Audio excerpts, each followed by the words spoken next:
So we have to do this now. And if we don't do this, we lose out on a double bust rate. I wouldn't even be shocked if they at some point decided, okay, we're just going to play with Rimmer Ball on the shot call again or whatnot. Like, I really don't know. But they switched a few things up. And if Marker at some point said, for example, guys, we need to change something, let's just go back, I wouldn't even blame him for that. But yeah, so far we of course assume that he's still going strong with the shot calling here. Genji banned and Tracer. Doesn't surprise us. Again, Marker on Genji is amazing. DAB on Tracer is fantastic. So both of the teams just like taking the biggest tools in the arsenal away from their opponent. I always love these like little map highlight videos. You got freaking Gazlo pushing in with a night camp. You got Sergeant Hammer defending against the boss. Good times, man. It's been a couple months since I've seen those heroes. When are they coming back? Mopsio, please. Hopefully never. Mopsio delivered tomorrow? Yeah. Zelda Fnatic playing? So if you don't know what we're talking about, we were memeing yesterday a bit that Mopsio currently has an insane win ratio with Gazlo in Hero League. And he's been memeing a bit about how he's going to bring Gazlo into HGC. I saw that tweet and it worries me. He's like, be ready, man. I'm going to need your analytics on my Gazlo play. I'm ready to deliver, dude. I did some research yesterday. I looked at some talents again. Deliver, Mopsio, or I will never talk to you again. Yeah, I think he's just trying to confuse the opposition there. Medivh Diablo opening. So now we get the combo. We've been talking about that combo for a long time. Leftovers, you talked about Hanzo. You said, okay, Tricked wants Hanzo. They are strong with him. It's a great map. You can sneak bosses. There are so many camps that you can take too. Leftovers acknowledges that right away, and they're saying, okay, Hanzo is ours. We're going to take him immediately. We're going to take him away from Tricked. But that allowed Tricked with the opening to go for Medivh and Diablo right away, and that's what we're seeing right now. So already a juicy draft. You have Hanzo who can delete the bosses, but you have Tricked Esports that can control the bosses. Leyline Seal coming in. Even a Polybomb is great here too, and then Diablo in that corridor gets so many abilities to be able to drop down a wallbang, and then you have the APOC follow-up. This is scary for Tricked. I was absolutely ready to complain about Twitch chat and say how they are a fickle beast, but no. Still holding with the Leftovers here. 28% for Tricked Esports, even after the victory. And most of you believing in Leftovers taking it. Now, again, you can, of course, participate in Twitch chat as well with your own predictions here. But if you have any additional thoughts, send them out to hashtag HGC and let us know what you think about the series, because it's been all over the place. And that just continues. Global play coming into action with ETC Dehaka on the 2-3 here. If Tricked Esports wins this match, game number 5, 100% bandwagon from Twitch. I'm calling it. Like, I would put money on that. I would go to Vegas and actually bet. It would jump up to like 80% easily. Maiev, one that we haven't seen in a while in these bands. I still forget that as a character in the game. We're about to have Phoenix come up. Yeah. And Maiev, for some reason, always slips my brain until she beats me into the ground. Maiev gets banned here. As it's actually a pretty solid ban. You look over at Leftovers, you see ETC picked up, and we know that combo can be strong. Dehaka. 1-7. Leftovers is 1-7 with Dehaka. It's really not a hero that has seen a lot of success for them. But again, they themselves, of course, struggled so much in part 1 of phase 1. But Dehaka, he gives you that global aspect to the game. And Leftovers, we talked about this. They significantly improved their macro game. If that now ends up with them just being willing to let fights go, something we haven't seen on Dragonshire, and just simply play around their opponent, I can absolutely see this working if Trick doesn't pick something up for themselves. So, yeah. What do you think about Li Ming coming in? It's been a while since we've seen the Mingster show up. I'm always hyped for a good Li Ming. Yeah. Good Li Ming play is always amazing, and we haven't seen her as much, but it's not like we don't see any Li Ming play. So far, Li Ming was actually played 49 times. What I like about it is that we now have a tool to handle the ETC mosh pit if it's come in. There's still that ability for a stage dive to possibly come out, but Li Ming comes in, gives the ability to blow up ETC, who has a relatively low health pool. There's no major protection tools because Medivh's already picked up, and you just have the immediate ability to be like, all right, here's a wave of force, my team's not getting mosh picked, and Li Ming will always be in that safe position to land that. She's able to make sure to teleport away from a fight, and then with the additional help of Medivh, it feels like that Li Ming's not even going to get sniped by a Hanzo arrow or two, so looks pretty solid. I would actually turn that around and say Hanzo has to be careful that he doesn't get sniped by a Li Ming combo, because that's an easy one-shot there if you play your cards right. That's true. Well, Uther comes in, a little bit more protection. Tricked Esports definitely has that front line on lock, and the CC out like crazy. We'll be able to fight around those bosses pretty well. Also, did you realize that we don't have Alex pick yet? Again, they picked Curse. We have Cursed is the map that is played the least in HGC Europe, outside of Praxis. And I remember on the stream days, Zul was actually played pretty often on Cursed Hollow. I Butcher would not put it past Alex to have something in mind now. Rega Tassara, the double support setup. Okay, Not quite what I necessarily expected here, but I mean, it's always an option. If you have any kind of Hanzo setup, Rhaegar Tacita, double support with Tacita is always kind of strong, and it's good. Starts to blow up too. Okay, Alex, come on, I'm ready. Like, I'm just waiting for Alex to show something here. This is with Cursed. I got immediately suspicious when I saw the Cursed pick. And now I want to see, are they just going to play something like standard? Give me Diva! Or is this going to be something where they are saying, okay, we got something prepared. We need to throw that little curveball in there to just make sure that we can take you guys out. I feel it's also one of the reasons why the double support for leftovers is a safety tool now. I wouldn't mind seeing Malthael on this battleground if we're going to go with this typical pickup. I mean, yeah, of course, there could still be a normal pick. Yeah. There's a couple of good ones out there. But I mean, it's Alex, so you don't know what he does. He might get Malthael or Leoric, or he might throw it at Chen. You never know. You never know. 3 seconds, we will know, though. I mean, even Tyrael would work here again Diva! if they want to have point control. Blaze. Okay. I'm okay with that, too.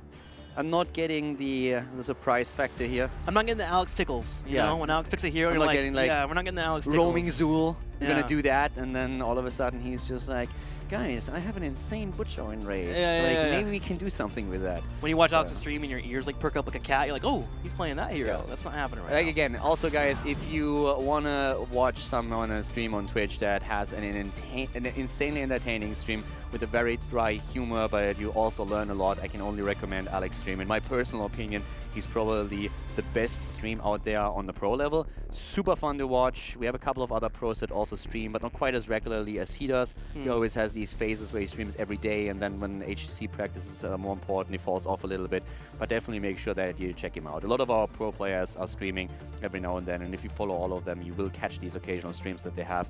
Alex definitely one of the most entertaining ones. So check that out if you haven't done that in the past. Lobber, this morning was streaming if you want to check someone out too that has a nice personality, is one to give you information. He actually streams pretty regularly, especially during the nighttime in Europe. He streams there a lot, so for North American viewers, that's something to check in. But it's actually the evening for us, around like 6 p.m. to 8 p.m. That's where Lauber oftentimes is streaming on his personal stream. Well, let's go to game number 4 as we stream this game right now.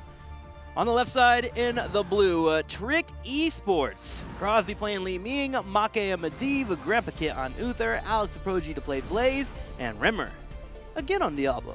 And on the right side, their opponent in the lead here still, Lil Auber on ETC, Blake Kidney on Tacita. Boss finds himself on the global with the Haka, a bit of macro play coming in from the boys. DAB on Hanzo, and Linked on his old one trick, one of his favorites. He's playing Rhaegar again. On the Rhaegar, he will provide those heals, scatter arrow build coming in for Hanzo to burn down those bosses. But I'm mostly looking forward to see how this Li Ming is going to be effective. At level 1, picking up the Power Hungry, grabbing the Regen Globes, getting extra spell power, and of course having that mana regeneration, gosh, words are hard, to come in and help out with those combos. So let's see how that's going to pay off for them. Tricked is doing well with Li Ming traditionally. If you look at their history with the hero, they have a 55% win ratio, 6 wins and 5 losses. Doesn't really sound like much when you just put it out that way, but first of all, they are actually better with Li Ming than the average player in Europe, because on average, Li Ming is sitting in Europe at a 39% win ratio, so already Tricked having a bit something going for themselves here. And since they also, when you look at all their games, have a negative win ratio overall, Li Ming definitely one of their better heroes that they're able to push out there. So that's definitely something that you need to respect. And I like the hero for especially that reason, so that's pretty cool for them too. Li Ming, one of those heroes that you don't see as often, unless you have a reset composition. Most notably, Zealots ran that a little bit ago. Also against the Nubarak, you see those helpful against Cocoon, but with the Nubarak falling on the meta, thanks to the tank meta becoming pretty important for Garrosh, Diablo, etc. I think only who's the one playing a Nubarak? Right now it's been Robot Fnatic is still playing it occasionally, Arcaner. But it's most those snipe comps when you really have a team that is trying to play a lot around Cocoon. So Alex, we're against Boss at the bot lane right now. Again, there's a couple of factors that are really important to note here. First of all, on the side of Tricked Esports is of course the Wombo combo. You have your ley line into an Apocalypse, which is really strong here. Very heavy front line as well. There's a lot of protection ready. Diablo with a high hit point pool, Blaze with a bunker coming in, then you have Medivh with the protection. So that's really what Tricked is looking for. And at the same time, if you look over to leftovers, it's around Dehaka, Rega, and Hanzo, where you have a lot of wave clear that you can use, especially for camps when you want to take them. So something to keep in mind, sneaky bosses at any point are an option for leftovers, and they also have good point control, but we see them now with a double support setup, very sustainable for themselves. And let's push in the middle, heading straight to the turrets here, but Blaze able to peel away, has cleared up the camp for Trick Esports, so they should actually have a pretty solid defense on this thing. Just looking to grab these turrets, that's the main goal for leftovers, and they may be able to grab them. There goes one, the second one taking some damage while DAB trying to harass just a little bit. With Grandpa Kit coming in for a wide flank, they're going to have to go ahead and back up. Tribute spawns in about 15 seconds, and Dehaka, really good position for this, being able to stay in the bottom lane and come in at any point with that Brush Tucker. Well, they got both towers. It's important already. Question is the camp of Trick now moving through the bot lane, also the mid lane, and able to get a little bit more even? How quick is that tribute going to end up in the hands of one of these two teams? Both of them are trying to make that play for it, but as you said, Dehaka with a bit of extra XP for the leftovers, thanks to his bot lane position. And they have really good delay here. Between Tassadar and Hanzo, being able to poke a lot, Trick Esports will have to try and drop down that portal and force a fight. That way he can grab this tribute or decide to go and peel off, and they've done that with Blaze, actually. Diablo expects a rotation, and Blake Kidney is nearly falling into that trap because the camp is pushing through the top lane. So Trick expected someone to peel off and trying to defend against the night camp, and they were trying to interrupt that rotation, and Blake Kidney barely dodged it on Tassadar. So now he's finally in the spot where he can drop those storms and make sure that the camp doesn't get too much. Uther was already in position there as well, but I really like the way that Trick was trying to cut them off there. What a smart move. Uther also, as you mentioned, soaking. Blaze able to take that back over, and Uther comes back into the rotation. Trick able to do that thanks to Medivh. They can prevent any all-in from leftovers that could occur from the power slide. And this camp is actually starting to become a bit of an issue, even looking into grabbing the well. Tassler going to do his best to clear that out as we continue to delay this game. And there's only 3 heroes at the top now, so it's a 4 versus 3 setup. Blaze is starting to push that in, and they are putting the pressure onto the fort itself. Trick is doing work in that mid lane, and Alex is still rotating, so he makes sure that he gets both lanes, the bottom and the middle. But here comes Boss. They're trying to go in, they're trying to utilize the advantage, but he misses the drag. Yeah, he was expecting Grandpa Kit to go for a bit of a dodge, but Grandpa Kit just went straight in a line, and Boss missed out on that drag. It's kind of one of the feel-bad moments for Dehaka where you try to read your opponent and you just use your one important cooldown and completely whiff. This is not a good spot for leftovers to be in right now. Tassadar is the one that is trying to rotate, but Boss is about to fall, and he goes down. First blood in the game, and Remap once more, and he gets ETC. Lauba is down, double kill. Trick Esports is saying hello. Trick Esports saying hello, ringing the doorbell and taking the tribute. There it goes as they jump up to level 9 as well, and the team without the global now has the experience lead going into level 10. Yeah, everything just worked well here for Trick. First of all, they got insane pressure into the mid lane, and they are actually starting to pressure the mid lane even more. They want the fort. They're saying, you just lost 2 heroes, we still have that mid lane open, so we're going to go for that, and even if we don't take it down, we should be able to get enough damage in. But to be honest, with Maka and Medivh, they can just take it and portal away. Yeah. Get level 10 too if they're able to kill that off. Lauber's power slides immediately saying, all right, get away from this area. Portal on the Tassadar. Tassadar will use Dimensional Shift. Ooh, actually he mounted up, he's fine. Trick has a 1 level lead. They're homing in on 10. This is an easy second tribute for them. That should be a freebie. And we have them with solid damage onto the fort in the mid lane. I mean, that's basically just... okay. Yeah. That was I mean, a power moment for them, right? Yeah, that happened. Dragged the minion in that he could kill with 1 single hit. It's not that he needed the cooldown, but it's just like, didn't really expect that to happen. I'm trying to wonder here if Leftover is going to go straight in for the poke here and trying to lay and get 10 with Dehaka. Nah, Rimmer positioned up a little bit too much. It's going to be immediate tribute for Trick. And they're stealing the camp. They have time here, but 10's about to hit for Leftovers. Yeah, they need to be a bit careful with that. I'm not quite sure if that was really the move, and they also backed off. And I like that decision. I think that would have been taking too much of a risk. Did you, by the way, check the 10 on Uther? Divine Storm! Yep, they are going full in on it. They have Leyline into Apocalypse, into Divine Storm. That's rough. That's a pretty brutal CC chain. If you get hit by that, then it's lights out. Yeah, I mean, you have the Force of Will from Medivh. You don't really have an auto attacker that you're going to Divine Shield for him to dive into a fight, right? So, might as well go for a CC chain. And then I'll get better 2 at 16 with that Benediction. Yeah. Leftovers have gotten 10 themselves. I think looks a little bit normal here on Heroics. I really like this for Trick so far. Yeah, Alex is being a bit aggressive with this now too on his plays. Top lane is again pushing. Tricked is, okay, let's just face it. So far, Tricked is absolutely out-macroing Leftovers. Leftovers is the team with a global, but Tricked is out-macroing them with a lot of good decisions, with a lot of good camp timings. The top lane, Siege Giant Camp hasn't gotten as much as they probably wanted, but so far they're doing well. Here's the bunker as Boss comes out. Apocalypse is being used. Pushing him out of the APOC doesn't help though. So yeah, that didn't get a lot of value. Uncharacteristic there from Rimmer, and now he's in a situation where he's taking some damage. Another shadow charge into the wall, trying to get Boss. Boss goes in for the drag. They're going to lock down Rimmer as much as they can. Power slide, the mosh pit follow-up into the Ancestor healing. It's up to Li Ming combo. Rimmer will fall. He's finally dying. It took an eternity, but they finally get the kill against Diablo. So that setup here for Trick didn't work out, and to be honest with you, at the beginning of the fight, I thought it was a great setup for them. Yeah. Alex denying the drag, denying the Haka, setting the bunker into play, and then we had the Apocalypse coming out, but they pushed him out of the stun, and then it turned against Trick. So Leftovers with the kill and the tribute, avoiding the curse. Do you think that Rhaegar was dead if the APOC hits? You have the Diablo walking up, he has a combo into a Li Ming. Bit of a mistake there from Rimmer, and it's going to cost him. Trick's going to go ahead and start their boss here in the bottom left. Leftovers. Should be able to sneak the top. Yeah, they don't see him anywhere on the map. They should be able to move over with Hanzo and start clearing it. And that's why Hanzo is so strong. Typically with any other type of assassins, you probably wouldn't start this boss when it finishes up.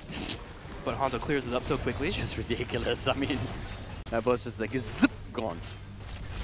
Got our arrows, fun build, man. All Bam. Right. Done. Yeah, that was an opportunity, Mark, and you didn't take it. Leyline Steel. That would have been it. Yeah, that would have been poggers. Haven't seen that in a while, though. Oh. Gosh, last time I saw that, what was half Sport a year Billy ago, back roughly, when he was on Diamond Skin. Sport Billy. That was a great play, though. But yeah, bottom lane defense with the Haka. 13 talents for both of them, nearly. Oh, and here comes Diablo. Remabola wants to see if he can maybe set something up here. Not quite happening yet. Lauba is able to move out. Now the Haka is looking for the level 13 talent for his team now, and he finds it. Gets the experience at the bot lane. Should start to move in, though, and he does exactly that with a global. The Haka. The Haka comes in, tries to get the drag. Doesn't connect here. Crosby still safe. Bunker's out, though, and they're going for Hanzo. DAB in a bit of trouble, but able to move away. Here comes the ley line. APOC is hitting this time, but we have Hanzo falling first. Hanzo taken out by Crosby. Crosby's still low on mana, though, looking for that Calamity, trying to go in for the fight. Is going to be able to finally get that reset. The second member does fall, but Key trying to retreat. But with a portal forward, Tricked Esports will be able to grab the kills. And guess what? It's curse time. Yeah, Tricked Esports is finally putting a little bit of spirit into this. Barely saving themselves on Dragonshire, but now they get the curse. They have 5 kills against 1. We have Mark nearly completing his quest on Medivh, looking strong here. Remaball on full souls, and all of a sudden, Leftovers have to realize that it could very well go to a 5th map if they don't pay attention here. That it could. Leftovers.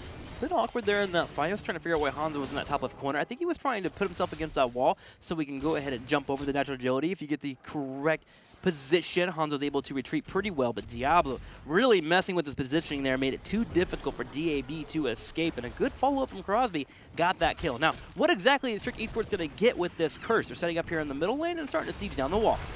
Yeah, they're also like trying to make sure that they cleared out the top first, so now they are having a very good chance of at least getting the fort at the top lane in the structure here. But of course, in an ideal world, they want to make sure that they're breaking through those keep walls at least.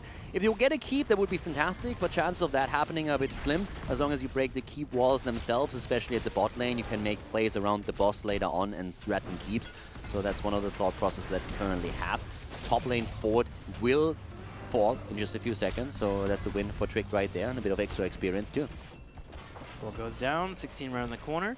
Leftovers could choose to fight here if they want. They have the Dragon Zero, but they have a small window while Trick Esports sets up for the Giants. They want this fight, especially in that choke there. Being able to drop down the APOC as well as the Lane Sail and the Divine Storm would be a bit too much. Dahaka, meanwhile, though, just working on getting 16 back here for Leftovers, trying to get them back in the game as they are now a full level behind. And of course, Dehaka, having him in the setup at least allows them to start and clawing their way back into it from an experience perspective, since they have the global.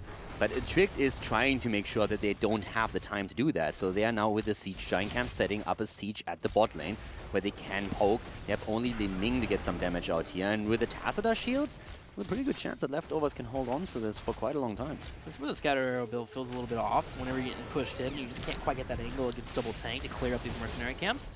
And speaking of off, Rimmer trying to go in for a fight out, supposed to follow it up with a jet propulsion. Lauber holding down this front line. 16 is still right around the corner here for Leftovers. Bus comes in, trying to find the drag. Ooh, but the cleanse a little bit too good. Lauber goes in, tries to start the mosh pit, and Susker Healing connects too. Here comes the Divine Storm, and that already hit as well. The bunker is on the ground, but so far Tricked hasn't found that kill. Leftovers don't have 16, but they're still trying to see if they can maybe get the kill against Diablo. And this time the drag connects. There's no cleanse available, and they are starting to move in for this. The Leyline Seal saving him for now. Good heads-up play by Maki here, making sure that no one dies on their end. But that was a great attack by Leftovers. And again, all of that happening without the level 16 talent, which would have been fantastic for them. Now, let's consider something. Gonna have bosses up in about 45 seconds for both of our teams. Hanzo build, fully online here with that level 7. And we also get into a position where Medivh can constantly scout out Leftovers. He can actually peel away from his team if he needs to and keep an eye on them. So we have bosses that will be coming up for our teams, but no major indication of a curse happening soon. We're going to need 2 more tributes picked up here for Leftovers, and Tricked Esports to get 3 just to be back on the field. We look like we're going to a late game, and if we get the late game, who has the better level 20? Yeah, I feel still that what we have seen from Mako and Medivh so far was really strong. Also, I want to give a quick shout out here to Crosby. I mean, his Li Ming play so far was pretty solid. Every single time we see him use his ult when he goes into the wave of force, he basically just shuts Dehaka down. Dehaka was trying to set up so many flanks already, and every single time the wave of force is there, pushes him back, the drag doesn't connect, and that's a problem. And you said it at first. With Hanzo and everything they have, there's a lot of potential for a sneaky boss being taken, and that's where Tricked is paying a lot of attention now, trying to make sure that that never happens. Leftovers also positioning around that boss so they can put Dehaka in a position to grab the tribute, and Dehaka gets it easily, by the way, in the top left, hits that 2 for 3. Jet propulsion goes down and lands on ETC. There's also the Leyline Seal. Does he have powers like? Can he get out of this? Triple Leyline, APOC, bunker on the ground, the Divine Storm, and the end of Rhaegar. He's dead. That's the first kill. Boss is in a very awkward position here. And yes, Dehaka is going to fall. Dinosaur extinct again. ETC dies too. And that is not going to be the last one. If Liquidity doesn't have a dimensional shift soon, he's also going to fall. And indeed he does. There comes the Calamity trying to go on DAB, rushing away. But that is keep at least. DAB tries to jump over the wall. He's going to be fine here, but Maka catches him. That's going to be 5 down. Tricked Esports grouping up to push in towards this core. That has to be game. They're going for it, and they are taking that keep easy peasy. The camp is pushing the bot lane and the top lane, by the way. So there's even more to worry about for Leftovers, even if they could set up a defense here. But I think that's highly unlikely. Only Rhaegar back. What's he going to do? He can bite you a little bit and nibble at that leg, but that's the only thing that's going to happen. The core is falling as Leftovers will be forced into a 5th game. Tricked Esports showing up in game number 3 and number 4, showcasing that they're not that easily defeated.